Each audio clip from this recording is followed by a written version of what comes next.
많이 아픈 분들이 계셔서 좀 어떤 차도가 있으시나 이런 염려를 하면서 우리의 염려를 다 주님께 맡기라 그랬잖아요. 우리 주님께서 여러분들 각자에게 꼭 필요한 은혜를 주셨으리라고 믿습니다. 여러분들이 병든 것 때문에 너무 좌절하지 마세요. 세상 사람들은 건강을 잃으면 다 잃는 거라고 하지만 하나님의 말씀은 그렇게 가르쳐 주지 않습니다. 예수님을 잃으면 다 잃는 것입니다.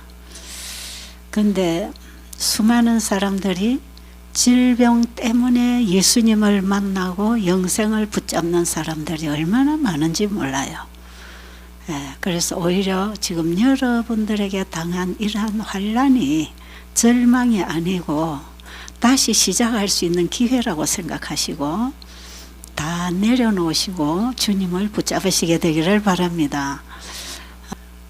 저는 제가 이 시력을 잃으면 참 힘들겠다는 그런 절망을 한 적이 있습니다. 제가 한 50 되었을 때 앞으로 이 실명할 눈이라는 것을 제가 병원에서 진단받았을 때 정말 저는 좌절했어요. 모든 것이 이제 끝난다고 생각했지요. 그리고 내가 시력을 잃으면 지금까지 하던 일은 하지 못할 거라고 생각했고, 그래서 이 일을 누구에겐가 할 수 있도록 전수를 해야 되겠다는 생각을 하면서 점점 베델 수양원을 놓을 준비를 하게 되면서 제 인생의 마무리를 어떻게 하고 살 것인가 하는 이런 부분을 많이 생각하게 됐어요. 제가 보세요. 멀쩡하던 눈이 실명을 한다고 하니까 이게 얼마나 충격적인 그런 선고를 받았나요? 저는 보지 못하고 산다는 것 자체가 저는 감당할 수 없는 고통스러운 일이었어요. 그런데 하나님께서는 항상 우리에게 더 좋은 것을 주시기 위해서 우리의 가진 것을 놓으라고 하시는 분이십니다. 우리가 이 세상에 살아가는 동안에는 세상의 걸 가져야 되고 얻어야 되고 또 다 건강을 누려야 된다고 생각하지만 하나님께서는 네 목숨까지도 내려놓으라 하는 것이에요. 하나님께서는 우리의 목숨을 내려드리면 우리에게 영생을 주실 것입니다. 우리는 목숨보다 더 소중한 생명을 얻을 것입니다. 제가 이렇게 시력을 잃어가면서 다 내려놓게 됐습니다. 다 내려놨어요. 베델 수양원도 제가 시력을 잃지 않았더라면 내려놓을 리가 없지요. 제가 할 수 있는 데까지 꼭 쥐고 거기서만이 하나님 일을 할 수 있다고 생각했기 때문에 제가 베델 수양원을 내려놓으면 이제 복음 사업은 끝낸다고 생각했습니다. 그러면서 이제 내가 어떻게 보지 않고 깜깜한 세상을 살아갈 것인가 그런 염려했겠지요. 그런데 그 모든 염려를 다 주께 맡겨라. 이는 그가 우리를 도우심이라. 우리 지난번에 베드로전서 5장에 있는 말씀 공부했잖아요. 나의 염려를 다 주님께 맡기면 내 염려가 주님의 염려가 된다는 것입니다. 주님은 그냥 내게 맡겨라고만 하시지 않으시고 네가 가장 좋은 쪽으로 원하는 그 염려를 내가 해줄게. 그래서 하나님께서 나의 염려를 떠맡으시고 나에게 가장 유익한 것으로 해결해 주신다는 것. 그거 믿으시겠습니까? 저는 이 시력을 잃음으로 얻은 것이 너무 많습니다. 물론 가시적인 것들은 제 눈이 다치고 볼 수 없고 활동이나 모든 것들이 많이 잃어버려진 것 같지만 저는 사실은 이 베델 수양원은 한 35년간 제가 이 여기에서 일을 하면서 지금 제가 여러분에게 전하는 이 복음이신 예수님을 경험으로 배운 장소예요. 저는 35년간의 베델 수양원이라고 하는 학교에서 하나님이 저를 가르치고 길러주셨던 것이에요. 제자들이 3년 반 동안 예수님에게서 배운 것을 성령의 능력을 옷 입고 그들이 훌륭한 일을 했던 것처럼 제자들에게 예수님이 떠나는 것이 그것이 전부가 끝나는 것이 아니고 시작이었다는 것 아니겠어요? 그걸 아시겠어요? 자, 저는 베델 수양원을 놓고 이제 끝나는 줄 알았는데 어떻게 보면 시작이었다는 것을 저는 압니다. 시력을 잃으면서 세상에 속한 것들, 보이는 가시적인 것들은 다 잃어버렸어요. 그런데 보이지 아니하는 영적 세계가 열리기 시작했어요. 하나님께서 우리에게 이 보이는 세상을 볼 수 있는 눈만 주신 게 아니고 하늘의 영적 사물을 볼 수 있는 영적 시력도 주셨다는 거 아시겠어요? 아시겠습니까? 여러분들은 지금 육체에 속한 것, 세상에 속한 것을 잃어간다고 생각할지 모르나 하나님께서는 우리에게 영원한 것을 준비하고 계시는데요. 보이는 것에 집착하다 보면 보이지 않는 사물에 어두워지게 돼 있어요. 그런데 저는 육의 시력이 점점 흐려지면서 세상 사물에 대해서 눈이 감기면서 하늘 사물에 가까이 접할 수 있는 나에게 기회가 주어졌던 것이에요. 정말 저는 너무 힘들게 바쁘게 일하고 살았거든요.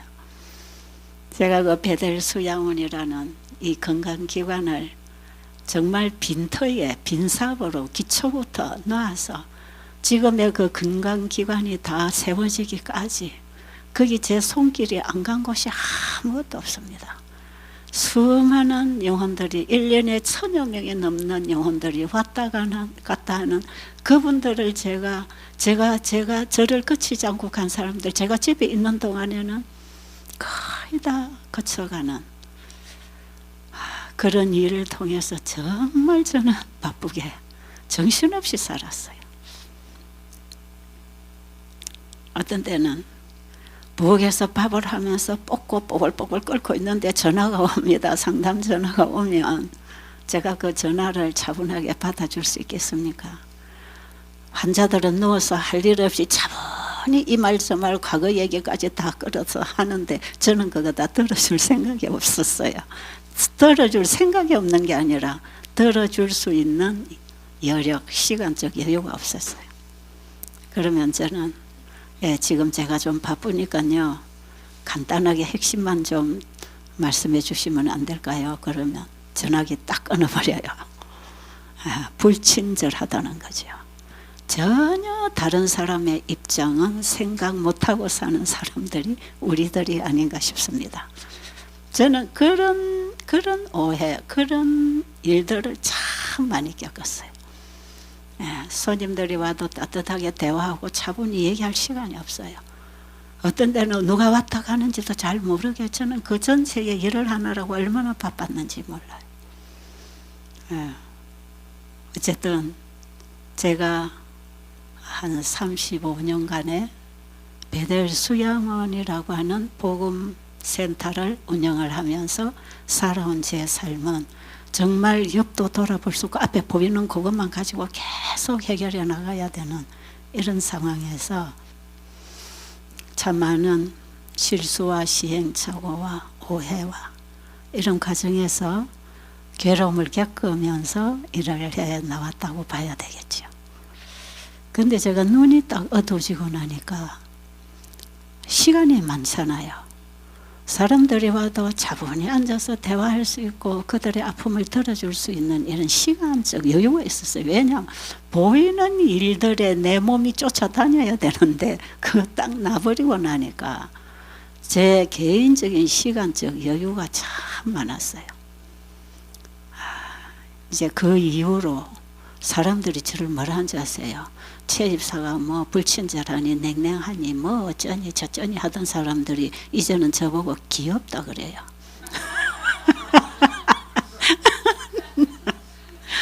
이 조문에 말씀하는 게 아니죠. 제 친구들은 거의 다 제 딸 또래들이에요.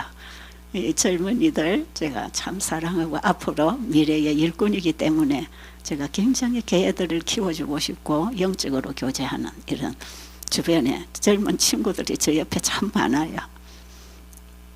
근데 전에는 말 한번 하려면 그냥 톡톡 한마디 하고 지나갔는데 이제는 차분히 앉아서 대화를 해주니까, 그리고 제가 보이지 않아서 이렇게 더듬더듬 그들의 도움이 필요해서 손을 잡고 가니까 저를 귀엽다 그래요. 여기 오니까 또 우리 권 목사님은 저를 성화됐다 그러네요. 야, 이거 하나님의 은혜입니다. 하나님께서 저에게 바쁜 일을 중단하게 하시고 이제는 차분히 주님의 음성을 듣고 성령의 지도를 따라 주님 따라오도록 저에게 세상의 바쁜 일들을 다 내려놓게 하셨어요. 그래서 저는 지금 누구보다도 아마 주님과 가까이 교제하고 있는지 모릅니다. 눈앞에 보이는 게 없기 때문에 하나님 말씀을 읽어도 전에는 글자로 이해를 하려고 많이 이론적인 지식을 쌓으려고 많이 노력했는데 지금은 글자를 볼 수 없고 귀로서 이 말씀 읽어주는 걸 들으면서 성령의 음성이 들리는 것입니다. 세미한 성령의 음성이 낭독해주는 그 말씀을 통해서 제 가슴 속에 오는 것이에요. 그러면서 제 마음이 정말 진리와 은혜로 가득 차기를 원하는 그 과정에 하나님이 저를 인도하시는 것 같습니다. 그래서 제 마음이 참 평안하고 감사하고, 여러분 건강을 잃으면 다 잃는 거 아닙니다. 오히려 하나님께서는 하늘의 선물을 우리에게 주시려고 네가 가지고 있는 걸 내려놓으라고 말씀하십니다. 여러분 이 사실을 좀 믿으시겠습니까? 지금 우리가 가지고 있는 것들은 잠시 잠깐 오면 다 사라질 것들이에요. 지금 이 지구는 낡아서 이제 수명이 다 됐고요. 세상은 죄의 잔이 찼어요. 이제 하나님의 음성을 듣고 일어날 자들이 점점 사라지고 있는 이 사악한 세상에 하나님께서는 남은 자신의 백성들 데리러 오실 것입니다. 우리는 하늘에 들어갈 준비를 해야 됩니다. 저는 요즘에 날마다 그 생각만 하고 있어요. 우리 예수님 언제나 오실까? 제 마음에 가장 큰 힘을 주고 나의 관심을 끌어가시는 분은 예수님밖에 없습니다. 세상 것에 별로 애착이 없어요. 요즘에 저는 제 개인적으로 주님 앞에 어떤 자세로 일을 하고 있느냐 하면 11시 일꾼 심정이에요. 11시에 주인이 일꾼을 저 장터에 가서 빈둥빈둥 이제 할 일 없고 해도 지고 이제 하루 해가 저물어서 더 이상 이제 일꾼을 불러들이지도 않을 그런 해저문 시간에 이제 곧 일이 끝나야 되는, 아침부터 와서 일했던 일꾼들은 이제 오늘 일을 마무리하고 일삭설 받고 집으로 돌아가야 되는 그 마지막 시간, 그 11시에 주님께서는 포도원에 일꾼을 들이보낸 그 마지막 제 11시에 포도원에 들어간 일꾼, 그 일꾼은 참 감사한 마음으로 기쁜 마음으로 충성스럽게 일을 했다고 합니다. 그러니까 하나님께서는 네가 얼마만큼의 일을 했느냐는 그 양보다 어떤 정신으로 했느냐를 보신답니다. 그런데 아침부터 왔던 일꾼들은 약속한 임금을 줬지만 마지막 11시에 포도원에 들어간 이 일꾼에게는 하나님의 은혜의 품삯을 받은 것이에요. 그들은 늦은 시간에 단 한두 시간 일을 했는지 모르겠지만 아침부터 와서 일하는 사람들은 품삯을 바라보고 일을 했지만 늦은 시간에 포도원에 들어간 일꾼들은 자기를 써주시는 주인에 대한 감사한 마음으로 너무나 기쁘게 행복하게 충성스럽게 일을 했다는 거 아닙니까? 저는 어떻게 보면 제 인생의 마지막 시간, 정말 해저무는 시간, 그리고 지구 역사를 봐도 해저무는 마지막 시대. 그렇다면 지금 내가 하나님의 포도원에 부름을 받고 일을 한다면 제 마음은 어떤 마음으로 일을 할까요? 제 마음이 제 11시에 포도원에 들어간 일꾼, 저는 그들의 심정이 뭐였는지 잘 모르지만 말씀을 보면 그들은 너무 감사해서 기쁜 마음으로 열심히 했다고 하는 것이거든요. 그 11시에 들어간 그 일꾼들의 심정이 제 마음이 아닌가. 저는 요즘 그렇습니다. 그러니까 저는 제 11시에 포도원에 부름받고 들어가서 일하는 그 일꾼의 심정, 그게 바로 지금 제 심정이에요. 그래서 저는 지금 어디든지 어떤 조건이든지 하나님께서 포도원에 들어가라고 하면 저는 충성하고 싶은 마음밖에 없어요. 그래서 제가 일을 하면서도 더 충성스럽게, 이전보다 더 충성스럽게, 이전에는 앞으로 할 일이 많이 남아있는 계획을 하면서 그때그때를 헤쳐나가야 됐지만 지금은 내 인생의 시간과 지구의 역사의 시간이 얼마 없다는 것 때문에 저는 한순간 한순간이 소중하고 만나는 한 분 한 분이 너무 소중한 분이라는 것이지요. 자, 그런 심정으로 이 자리에 서서 여러분들과 오늘 또 이 얘기를 하고 있는 것입니다. 여러분, 우리는 얼마나 더 살지, 언제 우리의 목숨이 끝날지 모릅니다. 우리는 항상 내 인생의 마지막 지점에 있다고 생각하고 모든 것을 준비하는 단계에서 살아가야 된다고 생각합니다. 제가 한우분들을 만나보면 인생을 어떻게 살아왔던지 그 마지막 코스에 환자들이 와 있어요. 지금 여기도 참 그런 분들이 여러분이 계시잖아요. 여러분들이 여기 와서 어떤 분들은 다 나을 수도 있고 다 낫지 못할 분도 있어요. 여러분 지금 뭐 좋아지고 이래저래 조금씩 변화가 일어나고 있어서 기뻐하시지만 그것이 다 나았다 할지라도 우리에게 얼마만큼의 수명과 기회가 주어져 있을지 모르잖아요. 이 땅의 목숨은 어느 순간에 끝날지도 모릅니다. 그런데 이제 환우분들에게 진짜 축복인 것은 여러분들이 병들지 않은 것보다 지금 병들어 이런 곳에 와 계시는 것이 훨씬 더 축복인 것은 여러분의 한평생 살아온 인생의 마무리를 할 수 있는 은혜의 기회를 가지고 있다는 것입니다. 여러분 그런 준비를 하고 계십니까?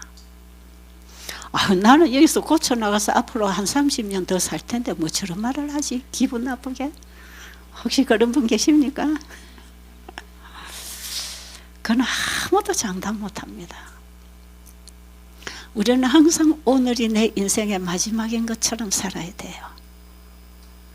그리고 주님 앞에 우리는 항상 근무하는 자세로 살아라는 것입니다. 저는 그 화이불의 말씀을 보면서 항상 그날 근무하는 자세가 어떤 자세입니까? 긴장하는 자세, 단정하게 뭔가 누군가를 만날 수 있고 뭔가를 해야 되는 어떤 근무하는 자세로 우리의 인생 하루하루를 살아야 된다는 거예요. 우리는 주님의 부르심에 근무하는 백성들입니다. 언제 주님이 나에게 무슨 일을 맡기시고 어떻게 부르시고 어떤 부탁을 나에게 하실지 주님의 음성을 기다리는 그런 자세로 언제든지 부르시면 그냥 신발 신고 뛰어나갈 수 있는 그런 준비된 자세로 그렇게 우리가 살아야 된다는 것이지요. 제가 어떤 데 방에 그냥 있으면 반바지 입고 그냥 티 입고 편안하게 그냥 때로는 잠옷 차림으로 이렇게 그냥 집안에서 편안하게 뒹굴고 놀다가 갑자기 손님이 오시면 손님을 맞이할 수가 없어요. 이거 뭐 이거 옷을 주워 입어야 되고 이거 해야 되고 저거 해야 되고 그러다 보면 얼마나 당황을 하는지 몰라요. 집에 있어도 항상 언젠가 손님이 찾아올 것이라는 생각을 가지고 산다 이 말이지요.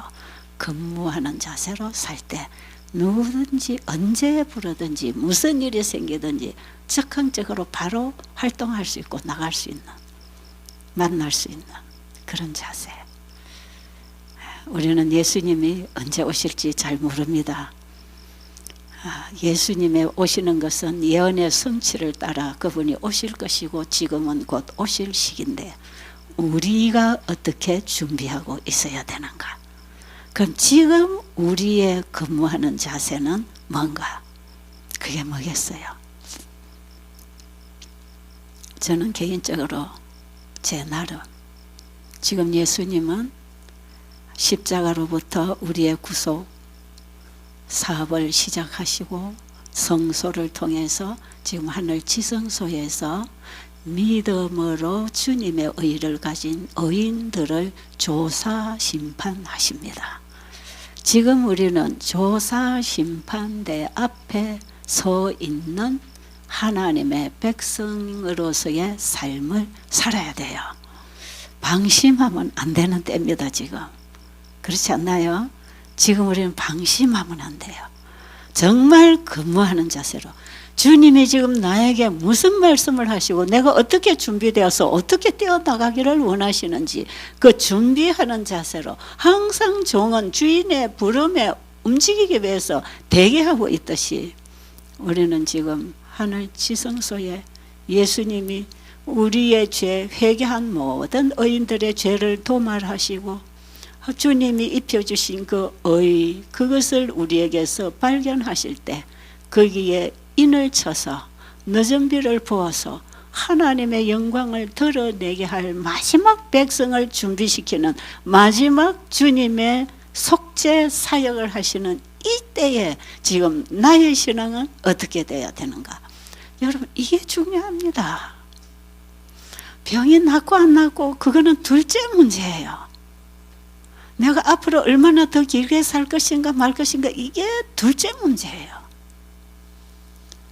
지금 우리는 정말 주님 앞에 근무하는 자세로 단정해야 되는데 우리의 마음을 단정하게 해야 된다 이 말이죠. 그렇지 않습니까? 저는 요즘에 이제 저에게 한 가지 딱 소원이 남아 있어요. 아직 이루지 못하는 한 가지 소원. 그게 내가 만약에 살아서 예수님의 재림을 맞이한다면 늦은 비를 받고 싶어요. 늦은 비를 받고 싶어요. 늦은 비는 거듭남을 통해서 이름 위의 경험, 성화의 경험을 과정을 통해서 지금 지성소에서 회개한 죄가 도말되고 예수님의 온전한 의의 품성의 옷을 입고 늦은 비로 하나님 영광을 드러내는 권능을 받을 것 아니겠어요? 지금 저는 그 단계가 밤낮 제가 소원하는 기도예요. 그러기 위해서는 내 속에 죄가 다 도말돼야 되잖아요. 회개한 죄와 함께 앞으로 지을 죄 나올 죄까지 지워주시는 죄의 도말, 나하고 죄하고 아무런 상관없는 사람으로 나를 죄와 분리시켜 주시는 그 마지막 예수님의 속죄 사역이 내 안에서 일어나기를 간절히 소원하고 있는 것이에요.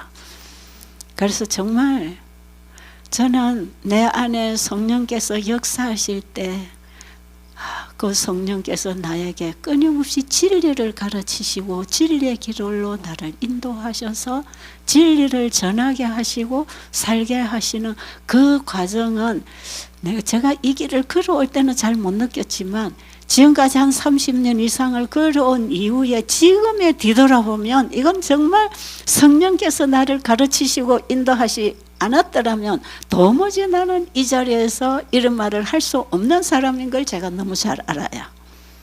이게 다 성령께서 저를 이끌어 주신 주님은 나에게 다른 보혜사로 진리의 성령으로 내 안에 오셔서 제 생각과 뜻을 그분이 주관하시고 내 입의 말을 그분이 주시고 내 행동의 의지를 그분이 쓰시고 내 스스로는 찾아올 수 없는 이 길 주님이 이끌어 주셨습니다.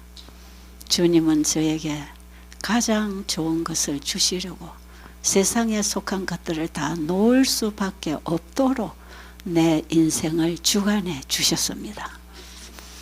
주님 외에는 다 놔버렸습니다. 다 놔서 아무것도 없어요. 주님 외에는 아무것도 가지기를 원치 않습니다.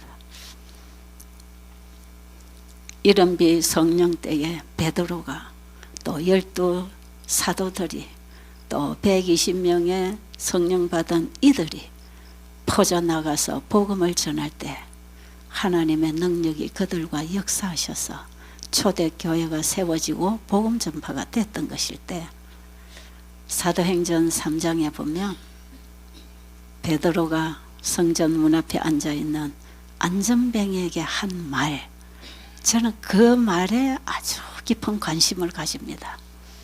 안전뱅이가 어디서 왔지요? 예루살렘 미문 밖에 성전에 들쑥날쑥하는 사람들에게 한 푼 얻어서 먹고 살려고 그 성문 밖에 기다리고 있던 이 안전뱅이 말이에요. 이 안전뱅이는 예수님의 소문을 듣고 예수님 만날 소원을 가지고 친구들의 도움으로 예루살렘까지 왔던 나면서부터 안전뱅이 된 사람이에요. 멀리서 예수님의 소문을 듣고 예수님께만 가면 자기도 일어나 걸을 수 있겠는데 예수님이 자기가 있는 곳하고 너무 먼 거리에서 일을 하고 계셨단 말이에요. 가고 싶은데 안전뱅이가 뛰어갈 수 있습니까? 요즘처럼 비행기를 탈 수 있겠어요? 차를 탈 수가 있겠어요? 애를 태울 때 친구들이 이 친구를 업어다가 예루살렘까지 데리고 와서 보니 얼마 전에 예수님이 비참하게도 십자가에 매달려 죽으셨다는 것이에요. 얼마나 절망했겠습니까? 그랬을 때에 그 데리고 온 친구들이 이 친구가 있는 곳까지 다시 업어다 주는 게 아니고 그냥 이 성전 문 앞에 앉아서 구걸을 해서 니 여기서 그냥 먹고 살아라. 그래서 거기다 데려다 줬답니다. 그러니까 성전에 오가는 사람들에게 한 푼 주십시오, 한 푼 주십시오 하고 사람만 지나가면 쳐다보고 손 내밀고 있는 이 안전뱅이에게 요한과 베드로가 들어가다가 쳐다봤어요. 뭔가 이렇게 쳐다보니까 한 번 줄라나 보다 생각하고 관심을 가지고 손을 내밀고 있을 때 베드로가 하는 말, 금과 은은 내게 없거니와. 베드로가 가진 것은 이 세상 것들이 아니었습니다.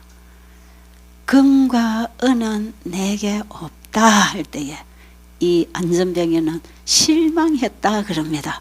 한 푼 얻을까 하고 쳐다보고 손 내미는데 너에게 줄 돈은 없다는 것입니다. 그때 약간 실망하는 그 환자를 향해서 베드로는 뭐라고 그랬지요? 내게 있는 것으로 네게 주노니 일어나 걸어라. 누구 이름으로 말했지요? 나사렛 예수의 이름으로 명하노니 일어나 걸어라. 와, 베드로가 가지고 있는 건 딱 예수님밖에 없습니다. 세상 건 아무것도 없었어요. 전적으로 주님의 사람이 되어 있었습니다. 그렇기 때문에 베드로는 어떤 일시적인 도움을 줄 수 있는 그런 것들이 없었어요. 너 이거 먹고 배부르게 또 내일 또 얻으러 올 수 있도록 가서 양식 사 먹어라. 그걸 준 게 아니고 네 스스로 일어나서 일하고 먹고 살 수 있는 안전뱅이를 걷게 하시는 예수님을 그에게 전했던 것이에요.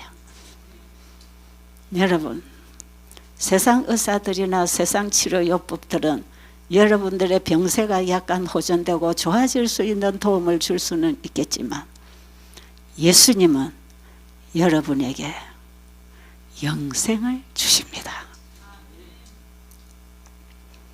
영생을 가진 자는 일어나 걸었다 이 말이에요.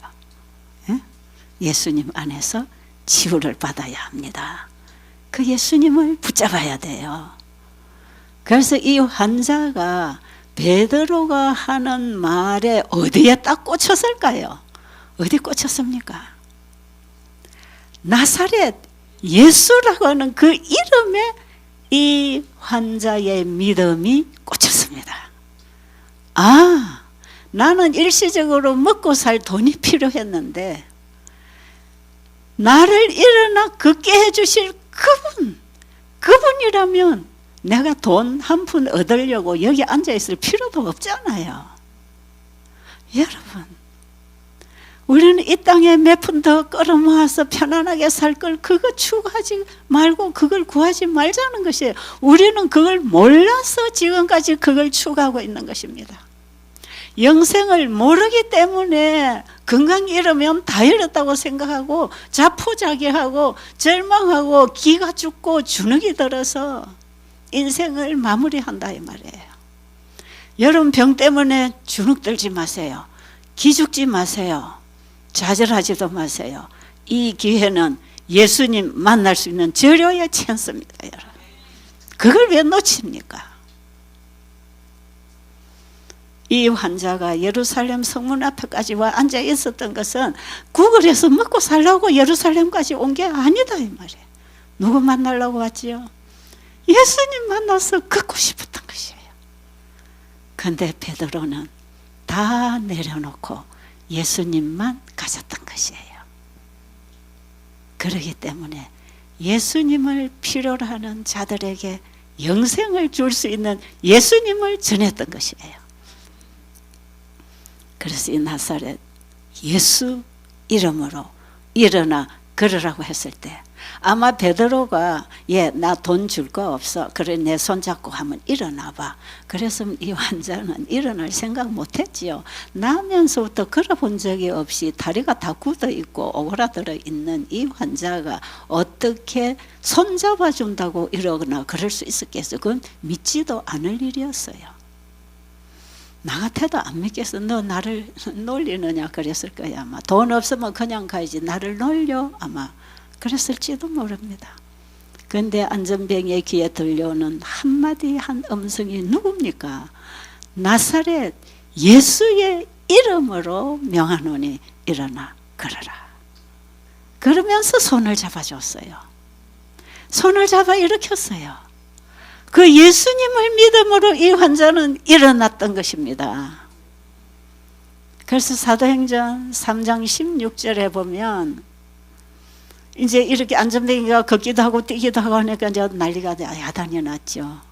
성전에 모였던 교회 지도자들, 교인들이 다 모여서 신기하게 베드로를 쳐다보고 있을 때 왜 내가 이런 일을 한 것처럼 나를 쳐다보느냐. 그 다음에 했는 말, 그 사람이 일어나게 된 것은 예수를 믿음으로 말미암은 그 믿음, 예수를 붙잡게 된 그 믿음이 이 사람을 걷게 했다. 여러분 성경 펴고 계시는 분 계신가요? 한번 읽어보실래요? 사도행전 3장 16절.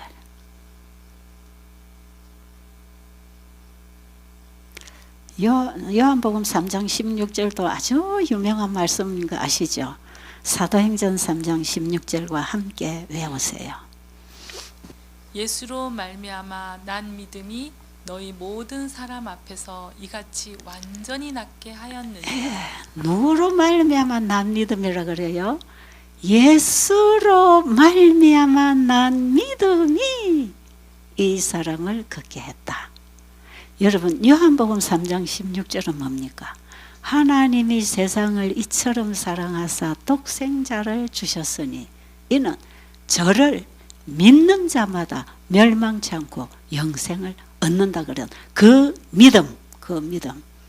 믿음도 예수님이 주시는 믿음입니다. 예수님으로 말미암아 난 믿음으로 예수를 믿어야 합니다. 그래야만이 우리는 그분의 말씀에 순종하고 살아갈 수 있는 힘을 얻는 것이에요. 이 안전병혈을 일으켰던 그 믿음은 예수님에 대한 믿음이요, 예수님으로 말미암아 난 믿음이요, 우리가 영적인 삶도 예수님으로 말미암아 난 믿음이 그 말씀에 순종하는 것입니다.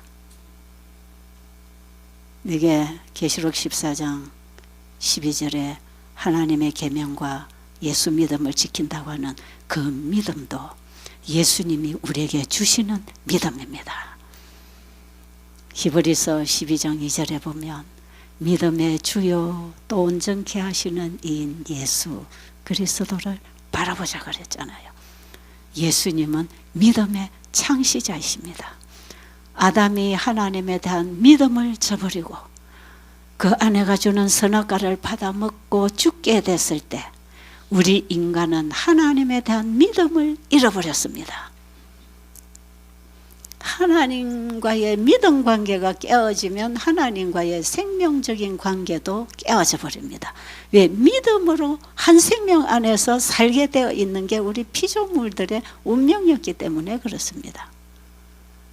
그래서 아담이 범죄한 이후에 다시 하나님을 믿고 돌아올 수 없는 처지에 우리 인간이 놓여진 것을 알았어요. 왜 그러냐? 사탄으로부터 속임을 받아서 사탄의 말을 추종하고 따르는 이 인간은 이제 하나님을 믿고 돌아올 수 있는 길이 없다는 걸 아셨어요. 하늘과 땅은 깊은 웅덩이가 갈라져 있었기 때문에 다시는 인간이 하나님을 찾아 돌아올 수 없는 그 상태가 하나님에 대한 믿음을 버리고 사탄이 말하는 말을 믿고 사탄의 말에 순종함으로 선악과를 먹었던 것이에요. 이때에 하늘에는 예수님과 아버지 사이에 긴 대화가 이루어졌다고 합니다. 그 평화의 의논이라 그러지요. 그때의 아들은 제가 아담의 범죄한 그 자리에 서서 아버지에 대한 믿음으로 죄를 이기고 승리하고 순종해서 이 백성들이 아버지에 대한 믿음을 가지고 승리하고 순종할 수 있게 해서 저들을 구해서 하늘에 들어올 수 있도록 제가 가겠습니다. 그래서 예수님이 오신다고 했을 때 각시대 대쟁투에 보면 하나님은 하나님의 아들의 믿음만이 불신으로 인하여 죽게 된 인류를 구원할 수 있다고 말씀하셨다 그랬어요. 아버지가 아들을 이 땅에 인성을 입혀 보내실 때 아들의 믿음을 믿었다는 것이에요. 아담의 후손으로 태어난 모든 인간은 죄의 지배 아래 놓여 있어서 하나님께로 돌아올 수도 없는 상태에 있을 것을 아셨기 때문에 아들의 믿음을 가지고 와서 우리 인류에게 넣어서 그 아들이 주는 그 믿음을 받아서 인간이 하나님께로 돌아올 수 있는 길을 열어놓으셨다. 아멘 안 되세요? 굉장히 신중한 말씀이더라고요. 하나님께서는 아들의 믿음만이 하나님에 대한 믿음을 저버리고 사망의 종으로 끌려가는 인류를 돌이킬 수 있었다는 것입니다. 그래서 예수님이 우리에게 오셔서 보여주시는 모본은 믿음의 모본입니다. 제가 이 얘기를 참 많이 했어요.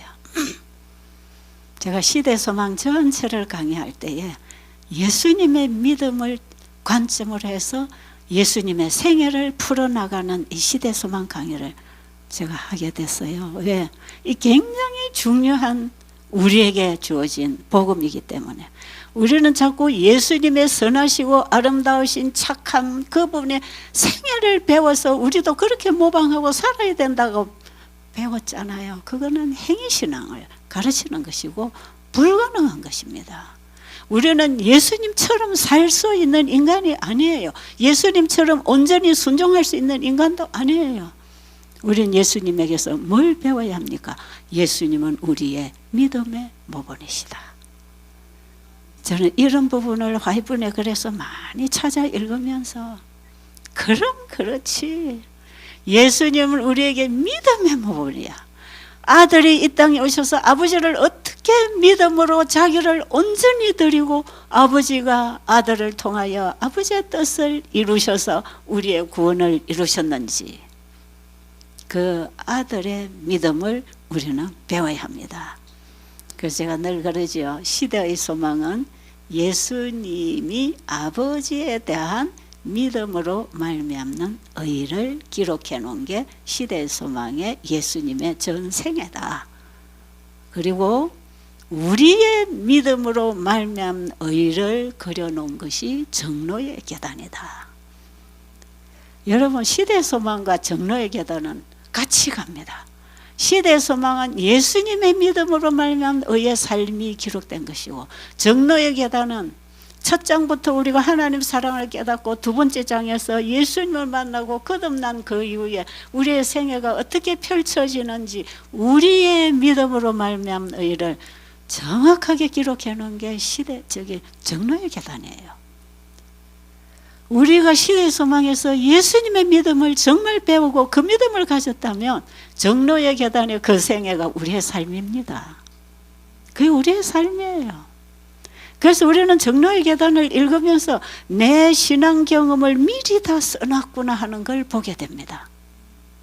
여러분이 정말 예수님을 믿음으로 영접하고 내 안에 내가 살지 않고 예수님이 내 안에 사셨다면 정로의 계단의 그 과정대로의 우리의 생애가 이루어집니다. 그래서요, 제자 되는 증거가 뭐며, 여러분, 사업과 생애는요 하나예요. 우리의 신앙 생활이 복음 사업이 되는 것입니다. 그리고 그리스도 안에서 씨가 들어가서 자라나는 것처럼 예수님의 생명이 내 안에 들어오면 내 영혼이 살아서 성장해서 열매를 맺어서 하늘에 가는 것이에요. 정로의 계단의 모든 내용, 그 단계는 내가 예수님 따라 살아가는 나의 삶이 되어야 됩니다. 그래서 여러분은 정로의 계단을 읽으면 내 신앙 경험과 내 삶의 얘기가 똑같이 만나지게 되어 있단 말이에요. 좀 그렇게 되고 싶으세요? 그렇게 되어야 합니다. 그래서 우리는 이 말씀을 읽을 때 믿음으로 말미암는 의를 본질을 깔고 성경을 이해해야 된다 그랬죠. 내가 할 수 있는 일을 성경에서 해라고 한 게 아니고 그분이 우리를 위하여 해 주실 일을 가르쳐 주신다 이 말이에요. 우리 스스로 의를 행할 수 없잖아요. 우리를 의롭게 해 주신 그분이 우리를 의롭게 살게 해 주시겠다는 것 아닙니까? 그래서 우리는 그분을 내 안에 의로 생명으로 받아야 합니다. 우리에게는 예수님이 필요합니다. 지금 우리에게 필요한 건 병이 낫고 안 낫고가 이게 문제가 아니고 예수님을 구하고 그분을 내 안에 영접할 때 우리는 하늘에 속한 사물을 볼 수 있는 영적 눈이 열릴 때 이 땅에 그는 많이 봤으니까 하늘의 사물을 통해서 이 땅에 그걸 볼 줄 알아야 합니다. 전에 본 걸 가지고 지금 여러분은 하늘의 사물을 보게 되면 그것이 무엇인지 깨닫게 된다 이 말이에요. 그래서 이번에 오신 여러분들 꼭 영적 시력을 얻고 가시기 바랍니다. 예수님이 우리의 눈을 만져서 영적 사물을 볼 수 있도록 해 주실 것입니다. 네. 육신이 멀쩡하다고 건강한 건 결코 아닙니다. 오히려 육신의 병을 가지고 이 땅에 절망 중에 오신 여러분이 훨씬 더 주님을 만날 수 있는 좋은 기회에 있다는 걸 아시고요. 이 기회를 절대로 놓치지 않게 되기를 간절히 바랍니다. 기도드리겠습니다. 살아계신 우리 아버지, 우리를 위하여 이 지구를 창조하셨을 때 심히 좋았다고 만족해 하셨습니다. 그러나 우리 인간의 범죄함으로 이렇게 멸망의 길을 가고 있을 때 우리를 다시 재창조해 주시려고 예수님을 보내주셨습니다. 아버지, 우리는 죄로 인해서 다 망가졌습니다. 우리의 정신과 육체와 인생은 다 병들어 있습니다. 주님만이 우리를 죄로부터 병으로부터 구하실 분이십니다. 그 주님을 구하는 믿음을 갖게 해 주시옵소서. 예수님 이름으로 간절히 기도드립니다. 아멘.